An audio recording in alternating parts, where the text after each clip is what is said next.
Hello दोस्तों, स्वागत है आप सभी का क्यूरियस क्लब में। आज हम सीखेंगे कि एक्सेल में सेल्स को लॉक कैसे किया जाता है। ठीक है, सेल्स को लॉक करने की ज़रूरत क्यों पड़ती है, सेल्स को लॉक करने के क्या फ़ायदे होते हैं। तो सपोज़ कीजिए आपके पास कोई ऐसा डेटा है जिसको कि आप प्रोटेक्ट करना चाहते हैं और वो शीट आपको किसी के साथ शेयर करनी हो।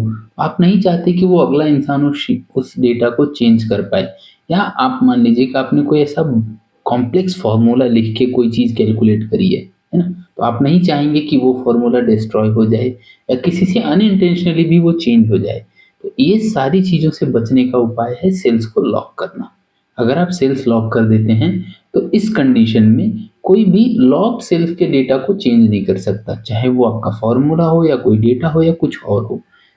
ठीक है, तो आइए आज मैं आपको इन सब के बारे में डिटेल में बताऊंगा कि सेल्स को लॉक कैसे करते हैं, अनलॉक कैसे करते हैं, अनलॉक करने की क्या कंडीशंस होती हैं, किन किन चीज़ों का आपको ध्यान रखना चाहिए सेल्स को लॉक करते समय। तो आइए चलते हैं स्क्रीन की तरफ, जहाँ मैं आपको ये सब बता रहा हूँ। जैसा कि आप देख सकते हैं, ये मैंने एक टेबल बनाया हुआ है। ठीक है, ये टेबल है सेल्स की, जहाँ पर कि सेल्स का डेटा है। ठीक है, टारगेट का डेटा है, अचीव्ड किया या नहीं। ठीक है, और अगर अचीव किया तो उसके हिसाब से कितना बोनस बनता है, ये डेटा है। ठीक है, तो अब यहाँ पे आपको मैं बताना चाहूँगा, यहाँ पे अगर ये टेबल आपकी है तो आप चाहेंगे कि कोई भी इसमें आके टारगेट को चेंज ना कर पाए, अचीव हुआ या नहीं हुआ इसको चेंज ना कर पाए। मतलब कोई मैनुअली आके यहाँ पे ना लिख दे कि अचीव हो गया। ठीक है, बोनस का डेटा कैसे कैलकुलेट हो रहा है और उसके फॉर्मूला को कोई चेंज ना कर पाए। ठीक है, तो यहाँ पे मैंने आपको दोनों चीजें दिखा दी कि यहाँ पे मैं टारगेट का डेटा नहीं चेंज होने देना चाहता और अचीव और बोनस का फॉर्मूला में चेंज नहीं होने देना चाहता। तो इन सबको बचाने के लिए मेरे पास क्या उपाय है, मेरे पास उपाय है इन सेल्स को लॉक करना। ठीक है, अगर मैं इन सेल्स को लॉक कर देता हूं तो ये आपका C2 से E13 तक का डेटा कोई भी चेंज नहीं कर पाएगा। ठीक है, तो आइए समझते हैं कि लॉक कैसे करते हैं। ये समझने के पहले कि हम सेल्स को लॉक कैसे करते हैं, हम ये समझते हैं कि एक्सेल में बाय डिफ़ॉल्ट हर सेल पहले से लॉक्ड होती है। जी, ये सुन के आपको थोड़ा-सा शॉक लगेगा, लेकिन एक्सेल में हर सेल पहले से बाय डिफ़ॉल्ट लॉक ही होती है। लेकिन ये इम्पैक्ट में नहीं होती है। क्यों नहीं होती है? क्योंकि हमारे एक्सेल में एक और चीज़ होती है, प्रोटेक्टेड शीट। अगर आपने अपनी शीट को प्रोटेक्ट नहीं किया है तो लॉक सेल में भी कोई डिफरेंस नहीं है, अनलॉक सेल में भी कोई डिफरेंस नहीं है, दोनों एक बराबर ही होंगी जब तक कि आप प्रोटेक्टेड शीट नहीं करोगे, शीट को प्रोटेक्ट नहीं करते हो। ठीक है, प्रोटेक्ट शीट करने के लिए आपको यहाँ से आना होता है। देखो, आप रिव्यू रिबन में जाओगे, रिव्यू रिबन में आपको प्रोटेक्ट शीट का ऑप्शन मिलता है। इस ऑप्शन के जरिए आप इस शीट को लॉक कर सकते हैं। जब आप लॉक कर देंगे तो लॉक सेल्स में कोई भी डेटा चेंज नहीं किया जा सकता है। ठीक है, तो अगर हमें अब मान लो कि जैसे हमें इन सेल्स को लॉक करना हो तो सबसे पहले हमें उन सेल्स को अनलॉक करना होगा जिनको कि हम चाहते हैं कि वो एडिटेबल रहें। जैसे कि हमारे केस में ये सेल्स का डेटा हम चाहते हैं कि ये अनलॉक रहे ताकि इसमें सेल्स का डेटा एंटर किया जा सके। ठीक है, इस केस में हम पहले इन सेल्स को सिलेक्ट करेंगे, सिलेक्ट करने के बाद राइट क्लिक करेंगे और फॉर्मेट सेल का ऑप्शन चूज करेंगे, या हम सीधे कंट्रोल 1 भी प्रेस कर सकते हैं। कंट्रोल 1 प्रेस करने पे भी हम सीधे इसी डायलॉग बॉक्स में आएंगे। जब ये फॉर्मेट सेल्स का डायलॉग बॉक्स ओपन होता है तो यहाँ से हमें प्रोटेक्शन वाले टैब में जाना है। प्रोटेक्शन के टैब में लॉक्ड सेल का ये टिक बॉक्स बना हुआ है, इसको हमें अनटिक करना है। अनटिक करके जब हम ओके करते हैं तो ये सेल्स जो हैं B2 से B13 तक ये अनलॉक हो जाती हैं। ठीक है, अब हम जाएंगे वापस से अपने रिव्यू रिबन में, जहाँ जाके हमें प्रोटेक्ट शीट का ऑप्शन चूज करना है। ये जो चूज करने पे आपको दो ऑप्शन मिलते हैं यहाँ पे।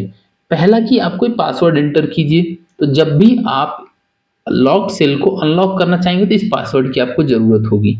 ठीक है, या आप बिना पासवर्ड डाले भी इसको लॉक कर सकते हैं, ये आपकी मर्जी पे होता है। देखिए, जैसे मैंने बिना पासवर्ड डाले यहाँ पे ओके कर दिया। अब मैं सेल्स का डेटा तो एंटर कर सकता हूँ, सेल्स का डेटा मैं चेंज कर सकता हूँ, लेकिन मैं टारगेट का डेटा चेंज नहीं कर सकता।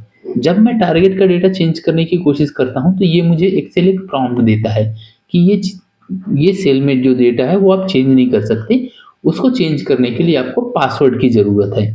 ठीक है, क्योंकि मैंने यहाँ पासवर्ड नहीं लगाया है, लेकिन फिर भी ये प्रॉम्प्ट जो है डिफ़ॉल्ट होता है, ऐसा ही आता है। तो अब अगर मैं इसको अनप्रोटेक्ट करना चाहूँ तो मुझे वापस से जाना होगा रिव्यू रिबन में और अनप्रोटेक्ट शीट का बटन आ जाएगा। जैसे ही मैं इसको क्लिक करूंगा ये सेल्स जो है अब अनलॉक हो चुकी हैं, इसका डेटा चेंज किया जा सकता है। ठीक है, जैसे आप देख सकते हैं मैंने यहाँ पे 11,000 कर दिया 10,000 को, ये पॉसिबल है। दूसरी बार मैं आपको लॉक करके दिखाता हूँ। मैं जाऊँगा रिव्यू रिबन में, प्रोटेक्ट शीट में जाके मैं प्रोटेक्ट शीट पे क्लिक करूँगा तो ये मुझे डायलॉग बॉक्स आता है। यहाँ पर मैं एक पासवर्ड डालता हूँ अब की बार। ठीक है, पासवर्ड डाल के मैं ओके करता हूँ। जैसे मैं ओके करूँगा एक्सेल मुझसे वो पासवर्ड कंफर्म करने के लिए बोलेगा, यानी मुझे दोबारा उस पासवर्ड को एंटर करना होगा। दोबारा जब मैंने ये पासवर्ड एंटर किया और ओके किया तो ये सेल्स जो हैं अब लॉक हो चुकी हैं फिर से। अब अगर मैं चाहूँ कि ये डेटा चेंज हो जाए तो ये नहीं हो सकता है। इसको चेंज करने के लिए मुझे शीट को अनप्रोटेक्ट करना होगा। ठीक है, अब मैं आपको दिखा देता हूँ कि सेल्स कॉलम जो सेल्स हमने बी कॉलम में सेल्स कॉलम में अनलॉक करी थी ताकि ये एडिटेबल रहें, ये एडिटेबल हैं। अभी भी हम यहाँ पे डेटा एंटर कर सकते हैं। जैसे मान लीजिए ये 14,000 के अगेंस्ट मैंने 20,000 सेल्स की एंट्री कर दी इस मंथ में, अप्रैल में हो गई एंट्री। ठीक है, ये एंट्री हो सकती है। ठीक है दोस्तों, तो ये ऐसे करके आप सेल्स को लॉक और अनलॉक कर सकते हैं।